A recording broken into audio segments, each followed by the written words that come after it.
Hello, everyone, and welcome to eLearnChat, where you always learn something new. This week, we've got Leslie Price from Learn Appeal, and we've got Shannon Tipton from Learning Rebels. Rick is out this week because he's lost his voice to laryngitis, but you'll see him again next week when we bring on Mark Simon from Highmark Solutions. Anyways, let's get going.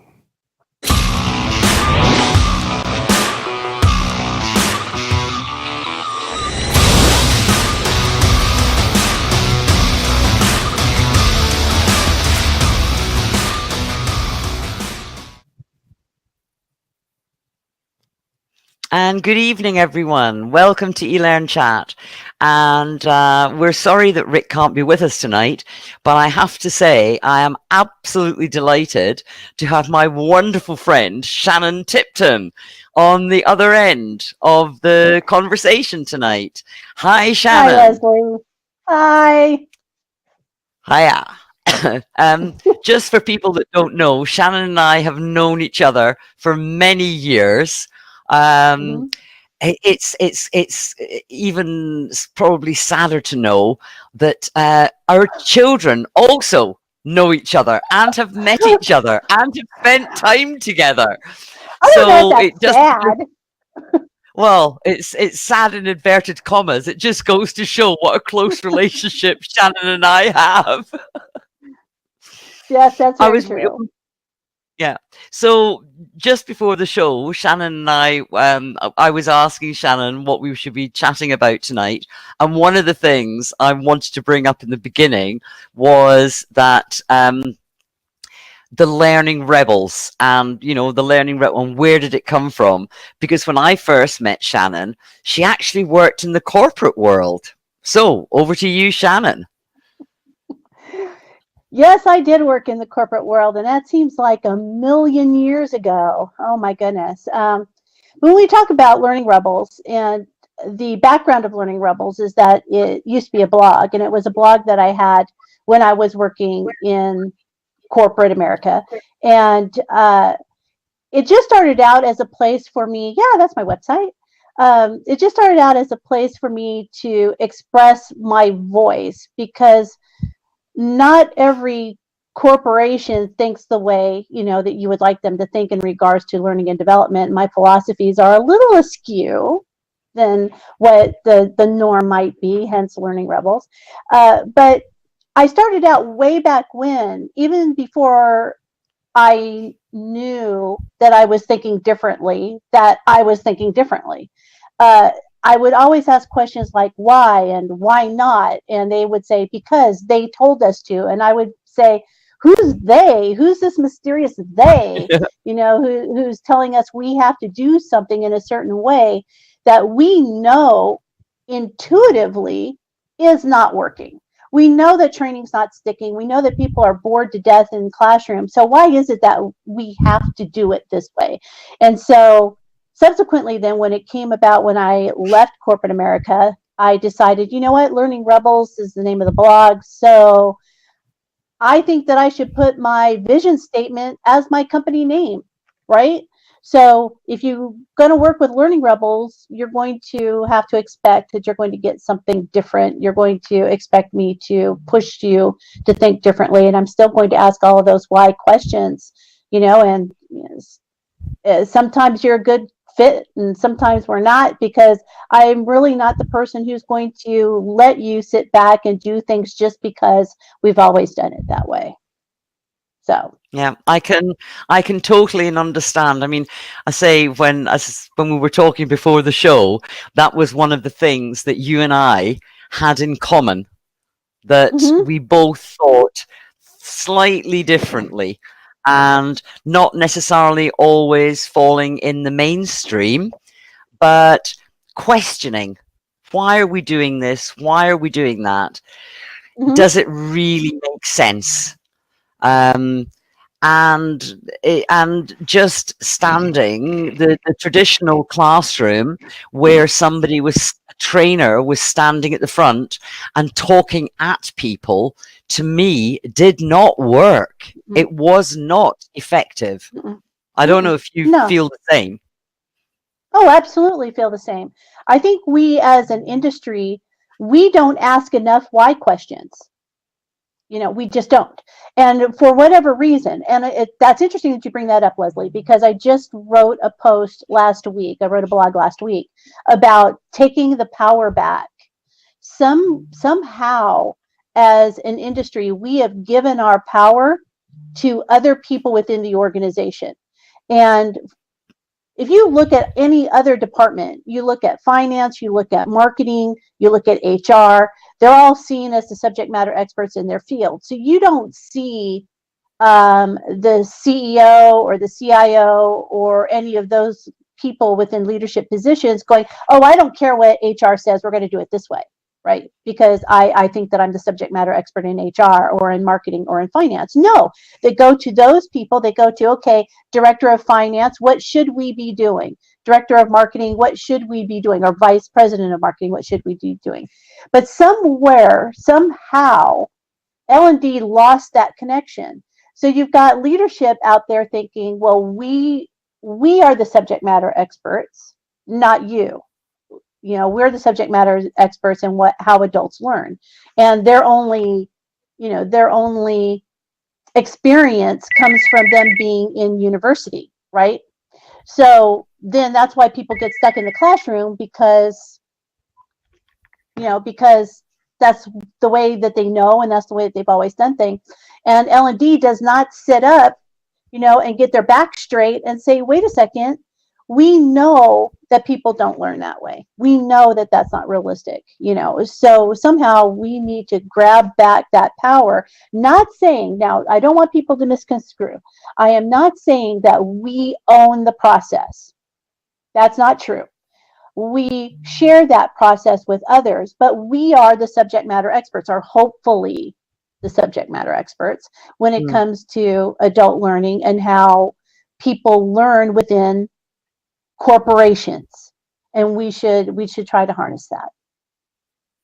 It's interesting you say that, Shannon, because one of the things when people are all, from when I started getting involved, particularly in e-learning, people would say, but what do you actually do?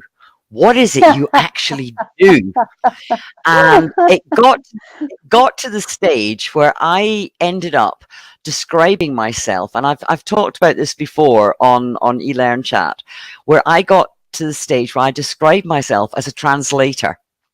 So I understand the language of learning. I understand the way people learn.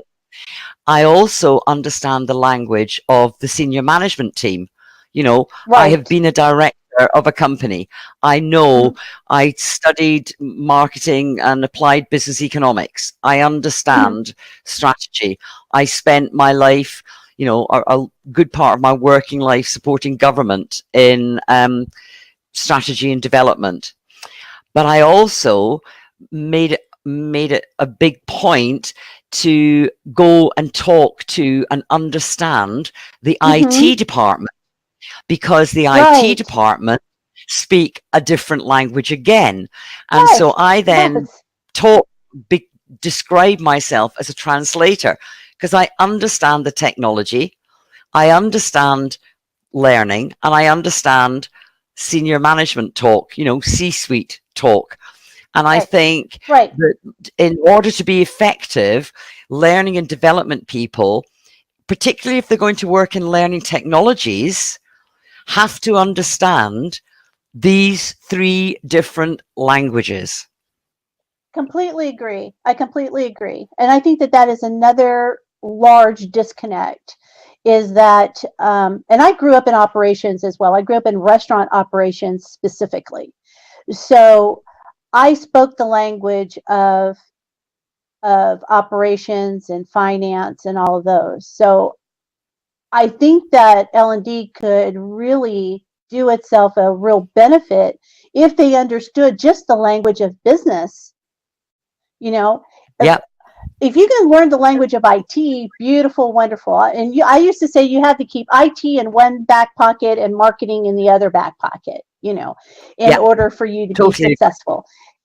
Yeah. So if you could just speak the language of business, and it's amazing because I'll do workshops from, one end of the country to the other end of the country. And I always ask this question is, how many of you have read your business's annual report?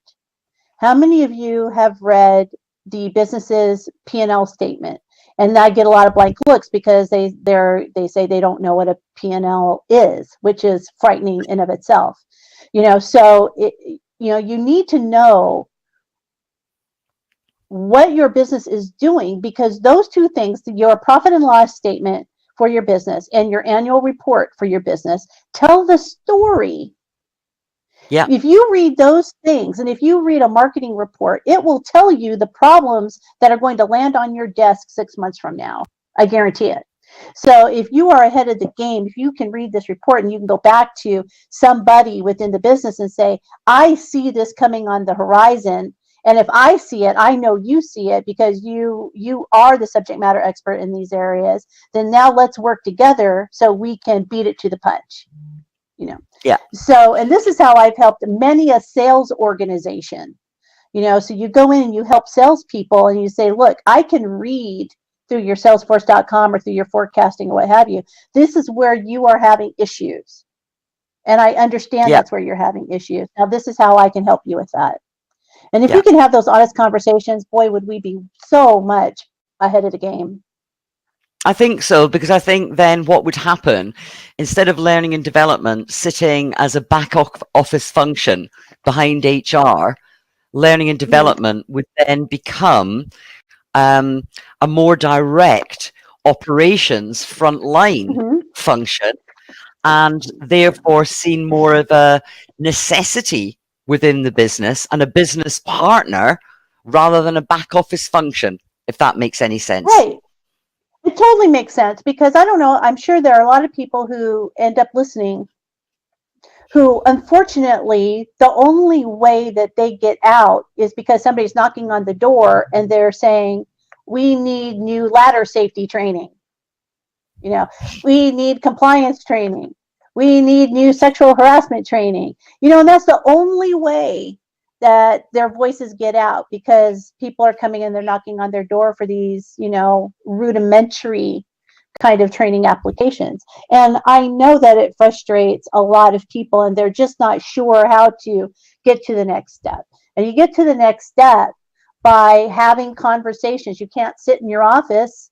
You got to get out of your office, and you have to have conversations with people, and people outside of your department. I used to describe it as, I totally agree. I used to describe it as floor walking. So even when emails first came in, one of the things people used to say, but when I was working in college, for example, when I was working in community college, people would say, you're not always sending emails, Lesley. We send you an email and you actually turn up in person and you reply to us. And I say, yeah, because I actually want to understand. And, in terms of door knocking, my goodness, the principal of my college got so fed up with me knocking at his door. He eventually said, oh, for goodness sake, Lesley, you just bloody run it. You just get on with it. So that's what happened, but it's,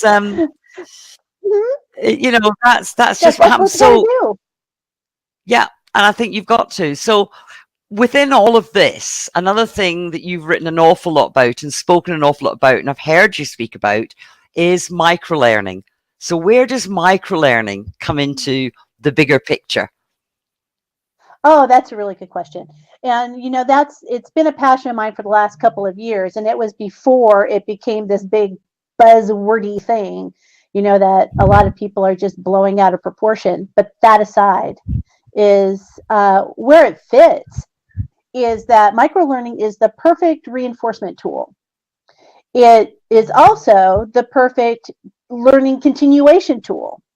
So those are the tools that you can have your big macro program. So if we go back to thinking about sales, so I worked with this sales organization, and they were going to roll out a new tool, a medical application that I really can't speak about, so I'll just leave it at that. So they were going to roll that out this upcoming January. The problem is that they needed to train people back in June, right? So typical sales training would have everybody coming in June and July, learning about the new product that's going to be rolled out, and hope that they remember it come January. And so what we did is that we put out a series of microlearning tools that they could continuously go back to. So it continued the learning, it moved the learning forward, but it also reinforced the learning that they had already went through. So when you put those two things together, what happens is come this past January, we don't have issues with people remembering what they learned back in June, and they can actually now apply everything that they learned and that they were trained on, and they can go out to the medical field and they hit the ground running, and they can make the sales that they need to make without having to drag everybody back or put them through some crazy e-learning course, you know, and hope for the best. So that is one example of how microlearning can work within the big picture. Okay, can you, I mean, some people who may be watching, listening, reading the post after this may not actually understand what microlearning is. Can you explain it in language which is not LearnTech language, in language which, you know, in language which the man on the street, the woman on the street would understand? I know it's a tall order. Gee, I just don't know if I can do that or not. Well, you know, yes. What it actually boils down to is that microlearning is short bursts of right-sized content that helps people achieve a specific outcome. So when I say right-sized, I mean it's as short as necessary, as short as possible, as long as necessary.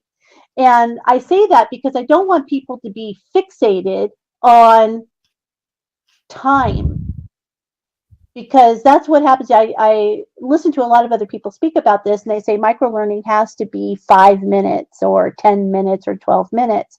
And that's not correct. You know, so for anyone listening, if you go to a microlearning session in any conference that's upcoming, and they sit there and they say, well, microlearning has to be 5 minutes, I want you to get up and I want you to walk out the door, because everything that they're going to say is questionable. You know, microlearning, as I said, it's as short as it needs to be. That's it. It's as short as it needs to be. And so that might be 5 minutes, it might be 6 minutes, or 10 minutes. You know, it's as short as it needs to be. And then you make it, you adjust the content so that it fits appropriately. Now, the key here with microlearning is that you're dealing with one topic at a time, one topic only. You know, so this is not the place to talk about the history of time or the history of the combustion engine. You're really trying to get the do. What is it that people are supposed to do after watching or reading or participating or whatever, you know, your micro content is structured around. And after they close out that content, they should then be able to leave and do what it is that you're telling them to do in as short amount of time as possible. So can you also share with us, you know, you mentioned there different formats, because you mentioned reading, e-learning, you mentioned participating. So what you're saying is that microlearning does not have to be e-learning. Is that correct? No, that's correct. Yes.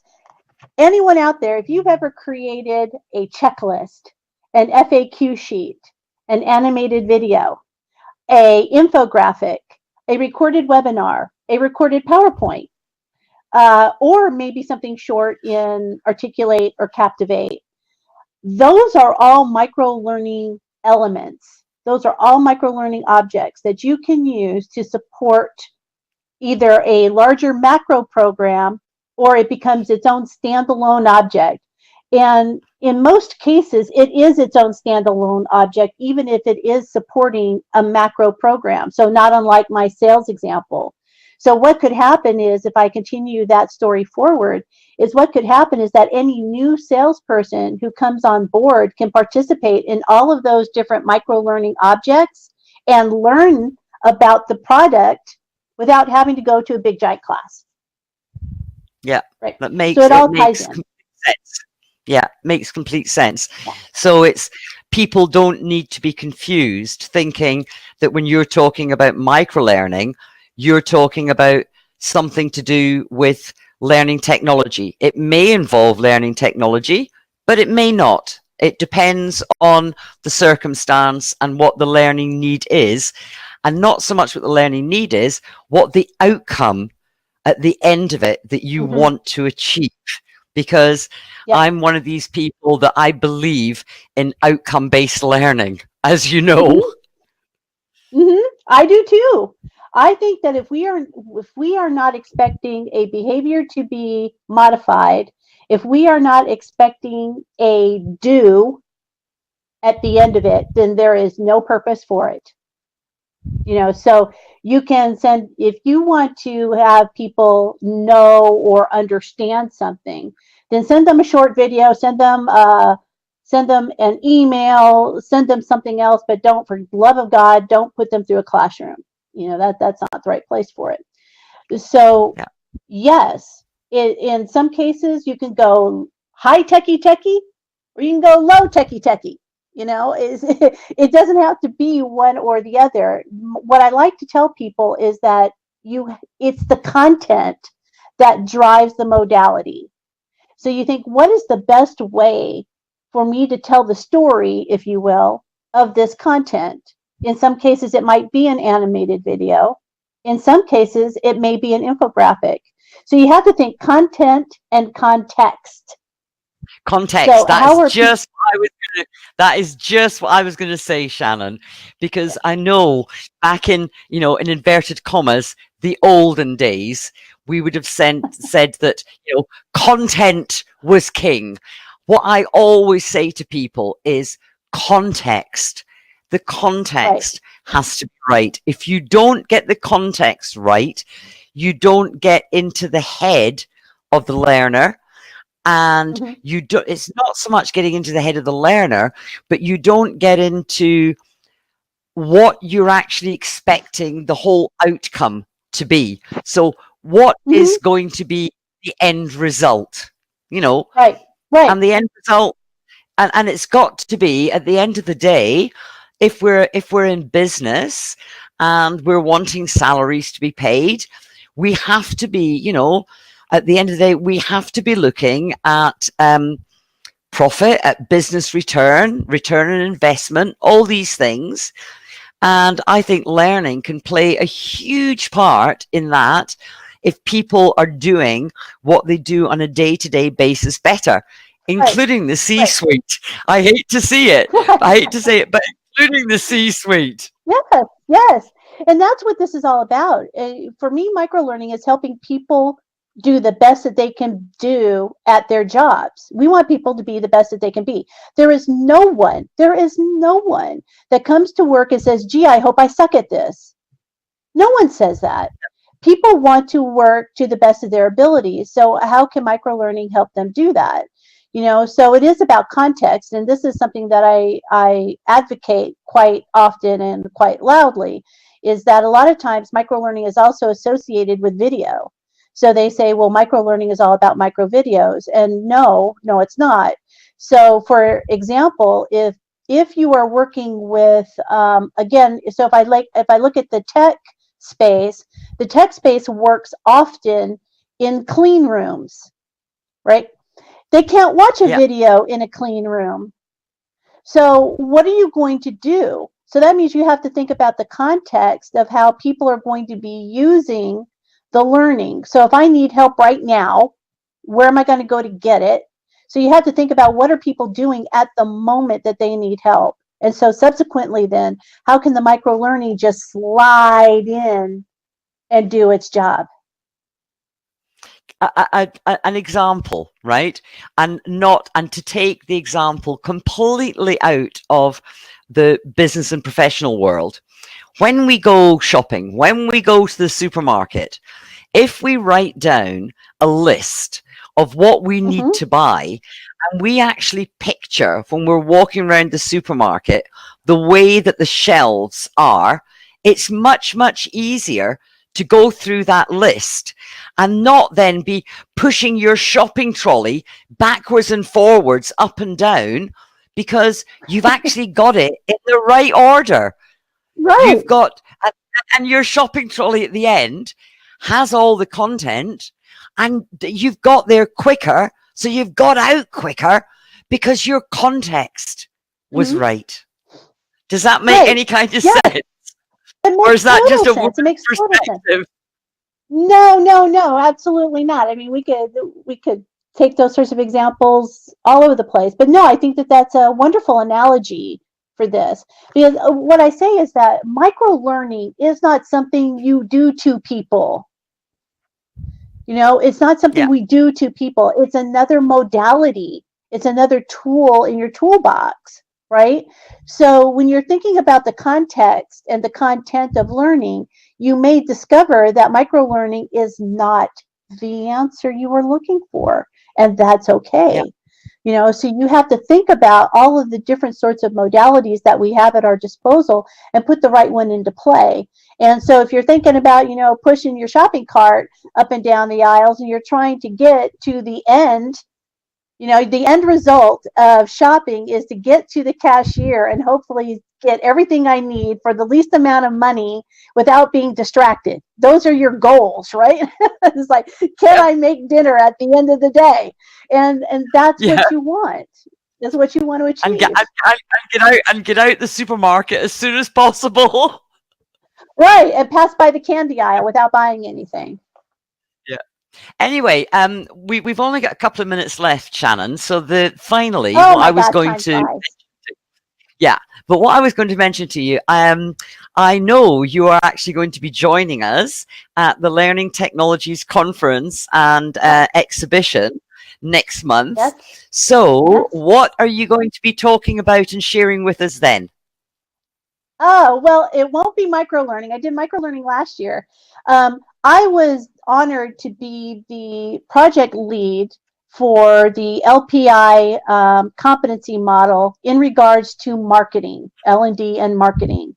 And so I will be at Learning Technologies talking about how marketing has its space within L&D competencies and how we can use marketing in order to improve ourselves, improve what we do as an industry, and how we are as L&D professionals. Oh, interesting, because my background is actually in marketing. My degree is actually my original degree from university, from college, as you would call it in the States, is actually in marketing. So wow. It's So are you going to heckle me from the back of the room? Unfortunately not. I'll be on the Learn Appeal stand, being ably supported by Rick and Lesley Zanotti, who are flying over to join us. So, but I look forward to seeing you in a few weeks, and hopefully meeting up with Chelsea again. And I will certainly tell my kids that she's going to be around. I look forward to it too, Lesley. Yeah. Anyway, I think that's all we've got time for. It's been absolutely great talking to you as usual, Shannon. As I say, you and I go back a long way. Both learning rebels, I have to say. I think so. All right, thank you for coming on, Shannon.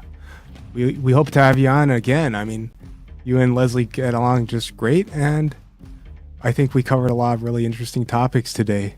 So for all of our viewers in the UK, you'll be able to see Lesley, Shannon, and Rick all there. So if you're going to Learning Technologies in London, then come by and say hello.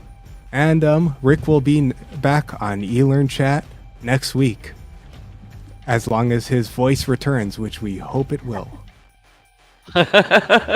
So, thank you for tuning in, everyone, and we'll see Thank you you. next time on eLearnChat. Thanks, everyone. Bye. Bye for Bye. now.